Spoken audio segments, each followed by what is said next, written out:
China's subsidization of the legacy chips that they're making is starting to distort the US market. And these are chips that matter so much these are the chips that are in cars, medical devices, medical equipment, military equipment, all across the defense industrial base.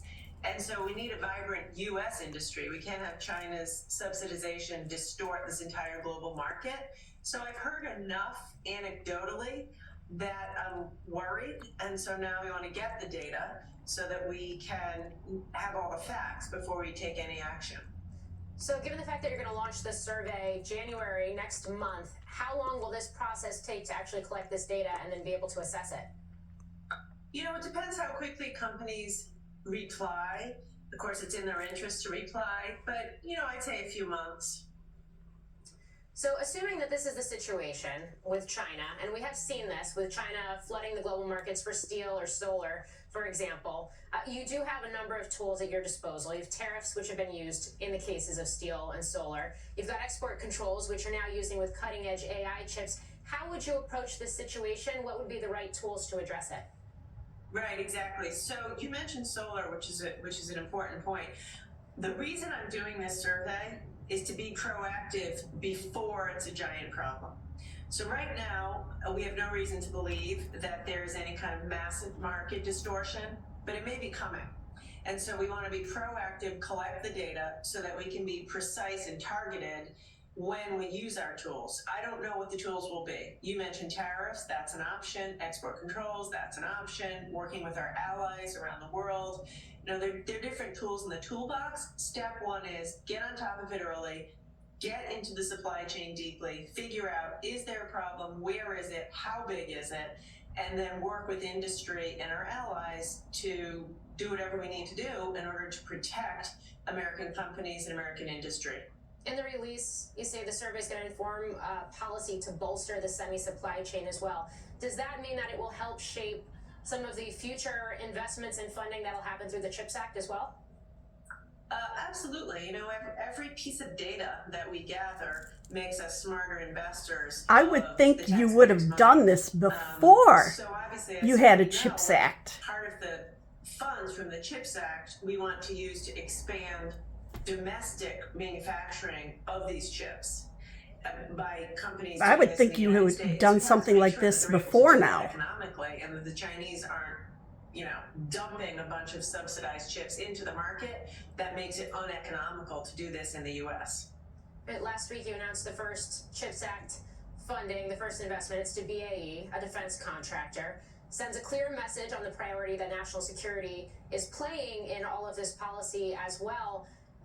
How reliant is the American defense industrial base on some of these legacy chips? Do you have a sense of that yet? Massively reliant. Most of the chips in the defense industrial base are the what's called current and mature, as you say, legacy chips. I mean, that is what's in so much of military equipment, tanks, drones. I think she's talking about Taiwan Semi. Fighter jets, all the naval equipment. So this is a big deal, and that's why we need more of it made in the U.S., packaged in the United States, and why we have to be so careful to, like I said, be proactive. We know the Chinese playbook, right? We shouldn't be surprised. This is the playbook they've taken with solar, with critical minerals, with steel, with aluminum. So I want to get ahead of it to protect U.S. industry and workers and meet the needs of our military. So shifting gears a little bit, just this week, NBC reporting that China's President Xi warned President Biden during that recent APEC summit that Beijing will reunify Taiwan with China, though the timing, at least according to reporting, not laid out, or at least not. They're not going to go nicely. You were in the room for that. So that means war. Has there been a shift in tone from China regarding Taiwan? Has that threat become more acute? I don't think so.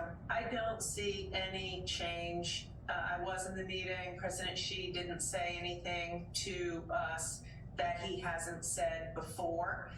And, as I think I told you before, it was a good discussion between the two world leaders. It was frank, it was positive, it was direct.